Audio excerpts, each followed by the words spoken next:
Hey everybody, I'm Miera, and this is WWE TV's All-Star edition of the News Report. Check out our 24/7 video streams and flick section dedicated to Black History Month. Watch the original biopic, The Jesse Owens Story, on our homepage before checking out the remake on the big screen, Friday, February 19th. Anybody we throw in jail on a Saturday has to lay there, at least until the judge comes on Monday. Hey, fellas, look, I can pay for you. No, you can't. No, Solomon. Now, wait a minute, George. They want to eat inside so bad they can eat inside. It'll be all right this one time. What'd you say?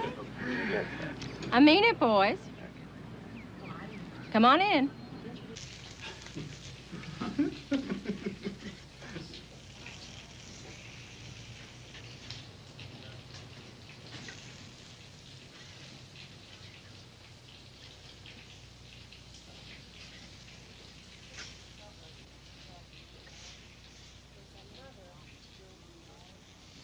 Something wrong with the food, boys?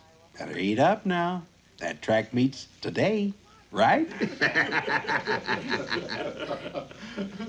Because, the Fuhrer said, Owens belongs to a decadent race. Hitler would not allow Owens to sit with him in his box. Jesse Owens' victory today put Adolf Hitler in such a fury, the German chancellor refused to shake hands with him. Owens' performance that a shocked and stunned Adolf Hitler, instead of congratulating Owens, mysteriously left the stadium.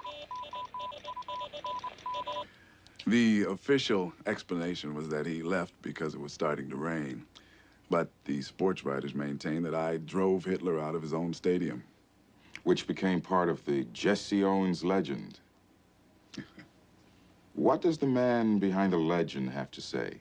Hey, when you're down there with your nose in the cinders, you're no expert on what's happening up in Hitler's box.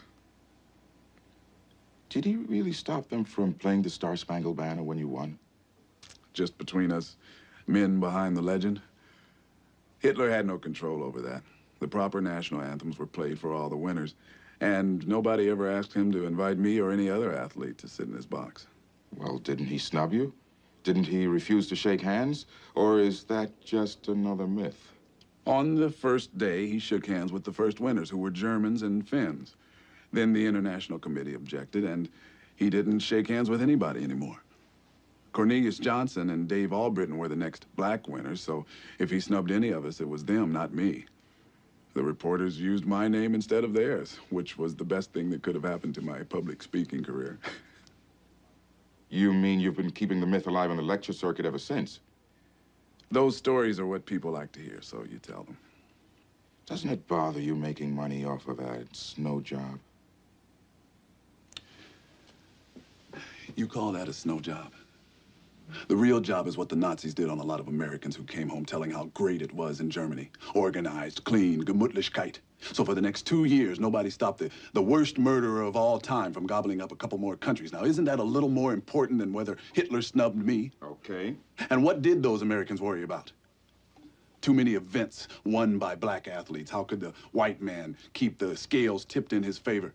So for the next 11 years, there were no blacks in the major leagues. Isn't that important? Yes. So let me ask you one. Why don't people want to hear me talk about those things? Why is it all they care about is how mad I got Hitler? You and Hitler were the stars of the show. People love to hear the lowdown on stars. Oh, say it straight. You don't get too far giving people the lowdown on themselves.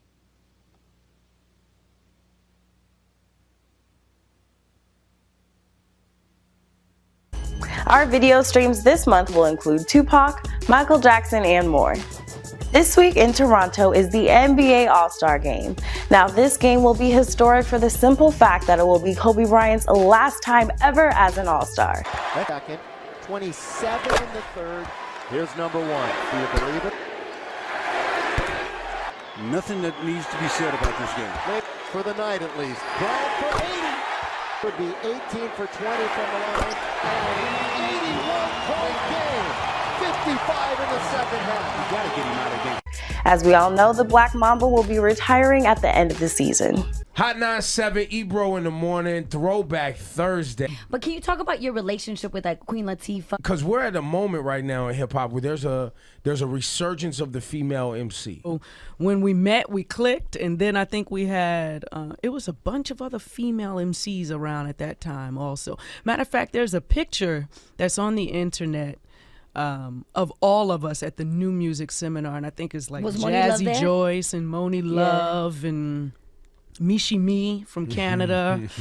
It was quite a few of us. This past weekend, WWE TV was on site for the 25th anniversary of Michie Mee's landmark album, Jamaican Funk. To the one and only Michie Mee, Toronto's first lady of hip hop. She's also known as the Queen. Is so important to Canadian hip hop history. There's only one Michie Mee. Before Drake, before Tory Lanez, before Cardinal Official, even before Maestro Fresh West. I want y'all to get on your feet. Yes. Put your hands together for the Queen, the pioneer, the foundation, the one and only Michie Bad Girl Mee. Jamaica woman, you have to be alone for the walk. Here Jamaican sweet girl bikini. Them niggas say yeah, them up the winery. I can't even go back, but that was my dad in the suit in the tree. He was a promoter, he used to work for Motown. And he did that concert, and I'm very proud of it.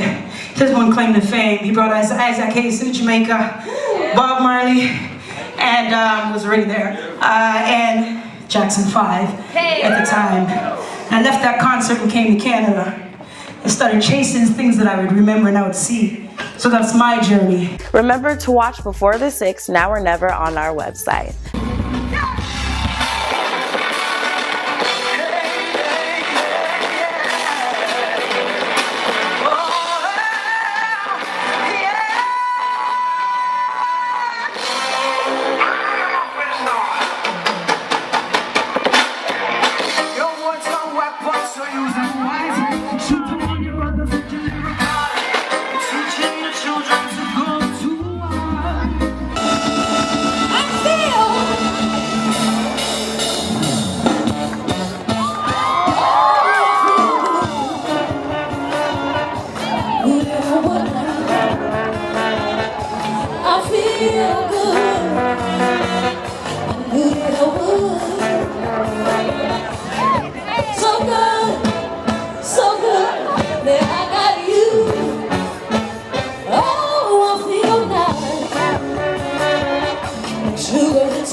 Yo, they shouldn't have came on stage because you know you gotta bless.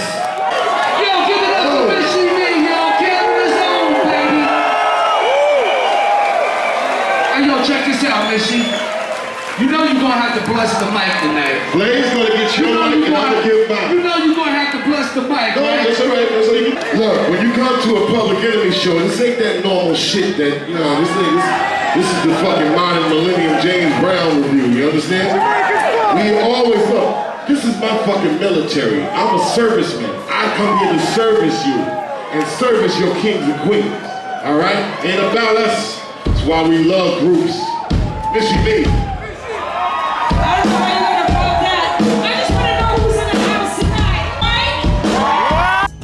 Here are this week's interviews. Okay. What's up, beautiful people? This is Eternia, yours truly, live at Kuma Fest, Harborfront, and you're watching WWE TV. Look out for my video Day and Night with Moss. Peace, see you later. Last week, Now Magazine had an article with Sticky Green, Shay and Marie, Blackest Ninja, Paul Newshin, and WWE TV Toronto rep Kevin Douglas about street rap in the city. Thank you guys for tuning in. I'm your host, Miera Jennings. See you guys next time.